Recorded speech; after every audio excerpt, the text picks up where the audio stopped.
Hello everyone! In this video, I'm going to show you how to pay with Klarna on Amazon. First, open the Klarna app on your phone and sign in to your account. Go to the Klarna Everywhere section and tap on Learn More. Tap Create One-Time Card to generate a virtual card for payment. Search for Amazon, select it, and click Continue to Amazon. Sign in to your Amazon account, go to your cart, and click Proceed to Checkout. Choose to continue with or without Prime.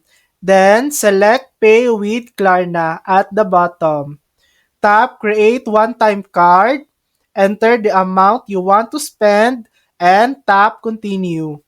Tap Agree and Create Card to generate your one-time payment card. Your card will be added as a payment method. Just click Place your order to complete the purchase. And that's it. That's how to pay with Klarna on Amazon. Thanks for watching. If this video helped you, please like and subscribe for more helpful tutorials.